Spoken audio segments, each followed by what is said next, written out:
बिस्मिल्लाहिर्रहमानिर्रहीम। आप देख रहे हैं मेरा यूट्यूब चैनल और फेसबुक पे लीगल बात करेंगे कमसन मगविया के मुकदमे के हवाले से।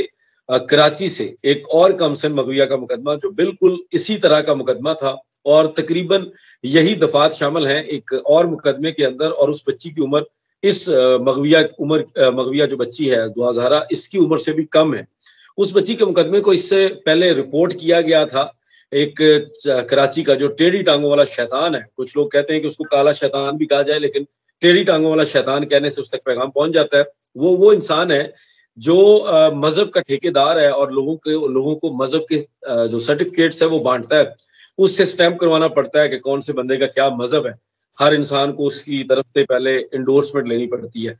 उसकी तरफ से इस मामले को रिपोर्ट किया गया था और उसकी जो पार्टनर है, जो मुलजम की लाहौरी मुलाजमा है, उसने दोनों ने मिलकर इस मुकदमे के ऊपर बड़ा वावेला मचाया था। ये वो मुकदमा है जिसके अंदर जिब्रान नासिर ही वकील है वालदैन की तरफ से। जिस तरह से दुआ ज़हरा के वालदैन मजलूम अपनी बच्ची के लिए लड़ रहे हैं और जिब्रान नासिर उनके बिहाफ पर इस मुकदमे को लड़ रहा है, इसी तरह इस मुकदमे के अंदर भी जिब्रान नासिर ही वालदैन को रिप्रेजेंट कर रहे हैं। और कराची की जो सिंध हाईकोर्ट में जो कराची बेंच है, वहां से एक फैसला आया था जस्टिस के आगा का, जिसके ऊपर बेबहा किस्म की उनकी आप लोगों ने आपका वावेला उनका सुना था कि किस तरीके से वो ढोल बजा रहे थे, बार बार जिब्रान नासिर के बारे में बात कर रहे थे कि बहुत ज्यादा जिब्रान नासिर को जी वहां पे तनकीद का सामना करना पड़ा, मुंह की खानी पड़ी और पता नहीं क्या क्या, बड़ी बुरी शिकस्त हुई है जी जिब्रान नासिर की। बच्ची को मुबैना शौहर के साथ भेज दिया गया है।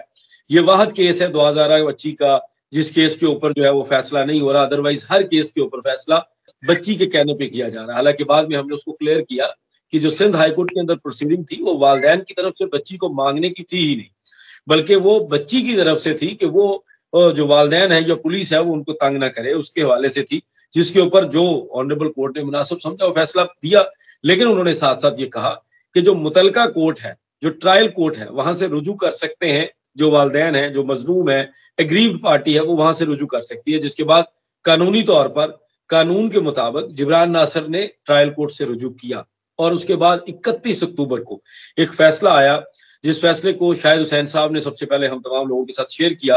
और शाहिद हुसैन साहब ये चाहते थे कि उस फैसले को रोक लिया जाए, उस फैसले को रिपोर्ट हम तब करें कि जिन्होंने इस मुकदमे पे पहली दफा रिपोर्ट किया है वो इस मुकदमे में अगर वो हकीकी सहाफत करेंगे, अगर वो सच की बात करेंगे, अगर वो जिस तरह टेढ़ी टांगों वाला अपने आप को सहाफत का चैंपियन कहता है, तो वो सहाफत को सही तरीके से सर अंजाम देगा अपनी ड्यूटी को और वो इस मामले को रिपोर्ट करेगा। लेकिन जब हमने 10 दिन तक इंतजार किया और वो रिपोर्ट नहीं कर रहा था, तो उसके बाद आज से एक रोज कबल या 2 रोज कबल शाहिद हुसैन साहब ने आपके सामने उस मुकदमे के बारे में डिटेल्स रखी।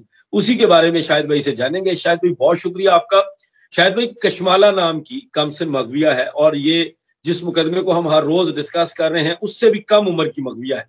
इसी मुकदमे के ऊपर बात हुई थी लाहौर से लाहौरी मुलाजमा और कराची के शैतान की, कि जिसके ऊपर इन्होंने जिब्रान नासिर के ऊपर बहुत तनकीद की थी और उसके अलावा इन्होंने जुडिशियल सिस्टम के ऊपर, हमारे अदालती निज़ाम के ऊपर बहुत बकवास की थी कि हमारा अदालती निज़ाम बड़ा गलत है। ये वही मुकदमा है जिसके अंदर जज इलियास मेमन साहब, और जज इलियास मेमन साहब भी वही जज हैं जिन्होंने जो इस मुलजम जहीर का मुकदमा सुन रहे हैं जेंडर बेस्ड वायलेंस कोड के तहत, उसी अदालत का ये ऑर्डर है। उस ऑर्डर के बारे में बताइए सर। आपका बहुत शुक्रिया। देखें, हमने कोशिश की थी, पहले भी रिपोर्ट किया और आज एक बार फिर रिपोर्ट कर रहे हैं। जो फैक्ट्स हैं, जो हकायक हैं, वो रखें, ना सिर्फ डॉक्यूमेंट्स बल्कि ये वो केस है जिस दिन इब्तदा में जब ये इसकी समाअत हो रही थी तो मैं उस वक्त कोर्ट रूम के अंदर मौजूद था। जिब्रान नासिर चूंकि फरीक थे बच्ची के वालिदैन उस केस में, तो जिब्रान नासिर कोर्ट रूम के अंदर मौजूद थे।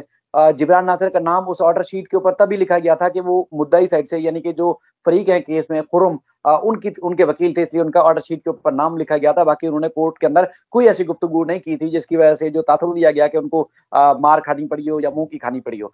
सरकारी वकील ने और तफ्तीशी अफसर ने वहाँ कोर्ट रूम के अंदर बात जरूर की थी, जिसकी वजह से अदालत ने, चूंकि अदालत में केस था सिर्फ हरासमेंट का, अदालत ने वो केस निपटाया वहाँ हरासमेंट का, बच्ची को साथ जाने दिया और उसके बाद फिर कहा कि अगर माँ बाप चाहें, जिस तरह आपने बताया, कि वो ट्रायल कोर्ट से रजू कर सकते हैं। तो ट्रायल कोर्ट में रजू किया गया। सर, तफसील से ये केस सुना 6 सितंबर के बाद से लेके ये 31 अक्टूबर के दरमियान, यानी कि एक महीने के अंदर अंदर उसमें बड़ी पेशरफ्त हुई। अब वो बच्ची चूंकि पहले हम बता चुके हैं नाजरीन के लिए कि बच्ची अब वो महफूज हाथों में आ गई है। बच्ची शेल्टर होम उसको भेज दिया गया है। उसकी उम्र के तयन के लिए मेडिकल बोर्ड तश्कील दिया गया है अदालत के हुक्म पर, और बहुत जल्द ही उसकी उम्र का तयन हो जाएगा।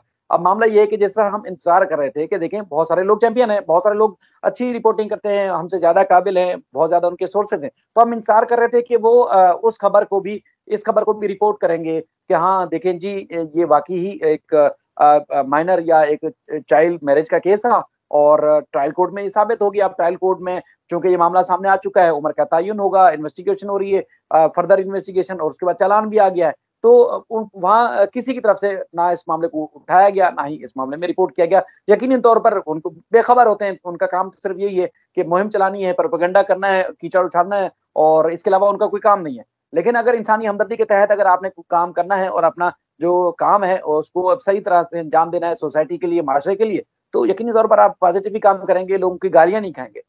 तो हमने कोशिश की लेकिन लोगों ने रिपोर्ट नहीं किया, तो इसलिए हालांकि अच्छा एक मतलब एक बात यह है कि बच्ची के जो वालिदैन है सर, वो नहीं चाहते कि इस केस को रिपोर्ट किया जाए। मेरा उनसे राब्ता हुआ था, लेकिन चूंकि इस केस को भी लेके इतना उछाला गया था, इतना गुफ्तगू इस हद तक की गई थी कि जिसमें यह तासुर दिया गया था कि देखें एक बच्ची के साथ जुल्म हो रहा है और बाकी बच्चों को तो जाने दिया जा रहा है साथ, और ये तो बड़ी ज्यादती हो रही है।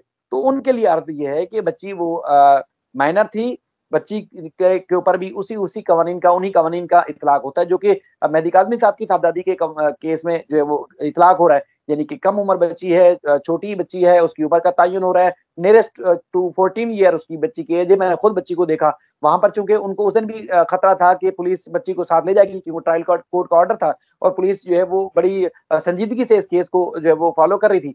वुकला अपने खुद हाथ, पहले तो ये कि 6-7 बजे तक पहले दिन बच्ची को बिठा के रखा, मतलब कोर्ट रूम के अंदर कि सब चले जाए। हालांकि पुलिस उनका बाहर निकलने का इंतजार करती रही, जहां तक मेरी इतलात है, मैं खुद भी इसको फॉलो करता रहा, लेकिन पुलिस जो है वो इंतजार करती रही, और वो वकीला साहबान जो है पहले कोर्ट रूम के अंदर बैठे रहे, फिर बाहर रूम में ले गए। अगले दिन तो खुद वकील अपने हाथ में हाथ डाल के बच्ची को ले गए और दूसरी जगह लेके चले गए, यानी कि अपनी गाड़ी में बिठा के उसको महफूज मकाम पर मुंतकिल किया। ट्रायल कोर्ट में जब ये मामला आता है तो ट्रायल कोर्ट में वो मुलजिम नहीं आता उधर, मुलजिम अभी भी फरार है, भागा हुआ है।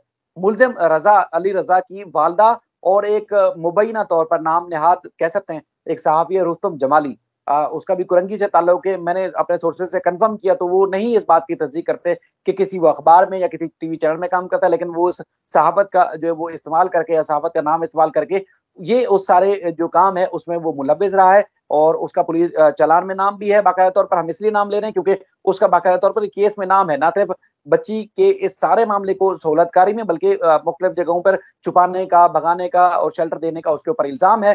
तो उस तनाजुर में उसका बाकायदा तौर पर चालान में नाम आया, तो उस मुलजिम ने जमानत करवाई हुई है।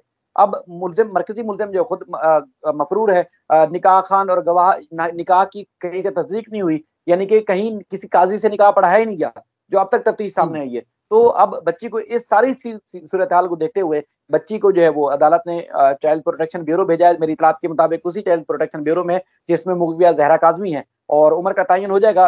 इतलात तो यह है कि मेडिकल बोर्ड की तश्कील भी हो चुकी है, तो बहुत जल्द इस बच्ची की फ्यूचर के बारे में जो है वो मजीद अच्छी खबर दे सकेंगे। मुलजिम जो मरकजी है वो अब तक फरार है, भागा हुआ है, लेकिन बात एक बार फिर वही करेंगे कि अगर आप माशरे के लिए काम करेंगे, किसी एक खास साजिश या एक खास मुहिम के तहत काम नहीं करेंगे, तो अच्छी और भी बहुत सारी चीजें आप लोगों को बता सकेंगे। लेकिन एजेंडा आप सबका पता है, सब लोगों को पता है कि वो एक ही होता है कि तस्दीक करनी है, तजरील करनी है, तो फिर वो अच्छी चीजें लोगों को कहाँ नजर आएंगी। बिल्कुल सही है, और इसमें बड़ा जरूरी है लोगों के लिए ये समझना कि ये सारा जो मुकदमा है, ये मुकदमा बार बार जिस चीज के ऊपर जोर दिया जा रहा था, सिंध हाई कोर्ट के अंदर इस बच्ची ने एग्जैक्टली उसी तरह की स्टेटमेंट दी थी जिस तरह की मगविया दुआजहरा है, जो मेहदी काज़मी साहब की बेटी है, उसकी तरफ से स्टेटमेंट्स दिलवाई गई। उसी तरह का बयान होने के बावजूद बच्ची को इलियास मेमन साहब, जो इस वक्त जज जहीर के खिलाफ केस की समाअत कर रहे हैं, उनकी तरफ से बच्ची को चाइल्ड प्रोटेक्शन सेंटर में भेजा गया है, खामन के साथ नहीं भेजा गया, जो मुबैना तौर पर खुद को जाली, फर्जी, बोगस निकाह नामे की बुनियाद पर खामन कहता है। और ये जो कराची से सहाफती चैंपियन बनता है, बल्कि सहाफत के नाम पे दबा है, वो भी इसके अंदर शामिल है। एक सहाफी जो है, जो अपने आप को सहाफी कह के फिर रहा था, इस तरह के लोग भी इस तरह के लोगों के साथ, जो मुलजमान होते हैं, उनके साथ गठजोड़ में है, जिस तरह शायद भाई ने बताया।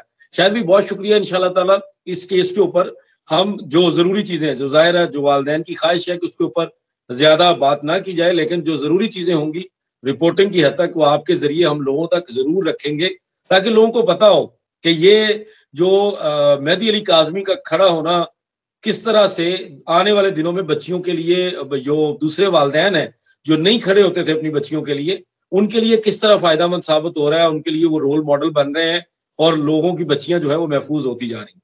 बहुत शुक्रिया शाहिद भाई, इंशाल्लाह ताला फर्दर जो भी डेवलपमेंट होगी आपके जरिए लोगों तक जरूर पहुंचाएंगे। अल्लाह के हवाले।